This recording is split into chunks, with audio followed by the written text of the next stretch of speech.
I'm Dr. Prashantha, Senior Cosmetic Plastic Surgeon at Naipunya Aesthetic Clinic, Bangalore.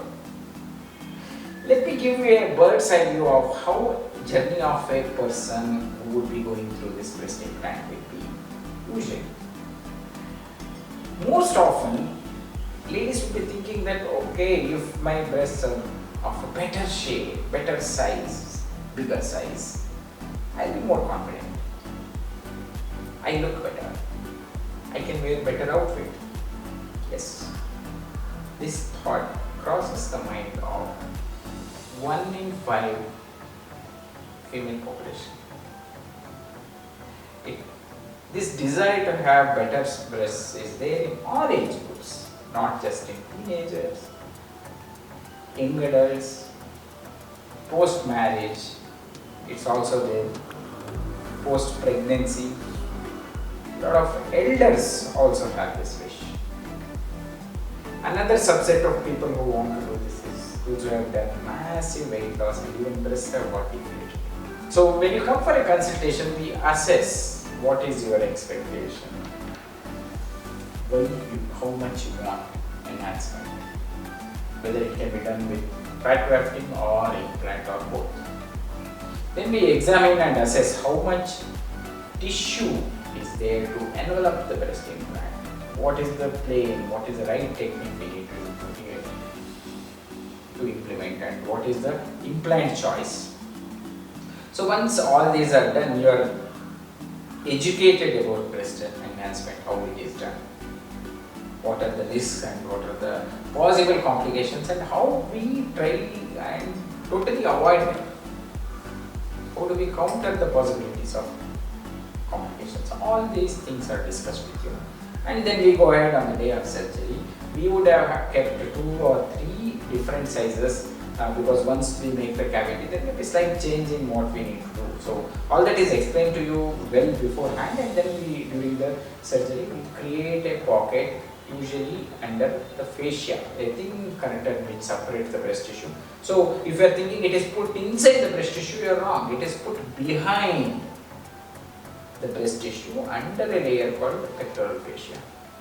So why I am stressing on this point is you please make sure that you get the implant in the right place done. To dissect this pectoral fascia, there is a certain amount of skill that is needed, so you need to do it with a qualified, experienced cosmetic plastic surgeon.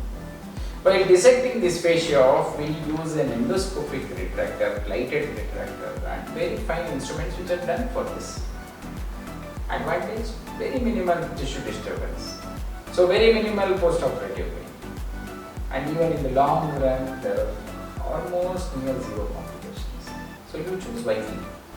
So then when we are doing the surgery, it is done under general anesthesia so that you are comfortable sleeping, you don't have any memory of this memory enhancement. So we usually do it from under the breast. Everybody has a crease, so we do it through that. It can be done through the armpit also. If you are a person whose chances of wearing a bikini is less than wearing a sleeveless blouse, go for sub-memory approach or under the breast approach. And once we go through the planes and we create a pocket, we reassess what size of implant would sit perfectly and place that implant without touching it. It's called no touch technique. And then we close everything layer by layer, and there is a beautiful transformation even on the operating table. Recovery will be usually very rapid. You feel that there is some tightness in the chest or it is like a little bit of stretch. Pain is not very significant because we use latest anesthesiology drugs delivered by a very experienced anesthetist.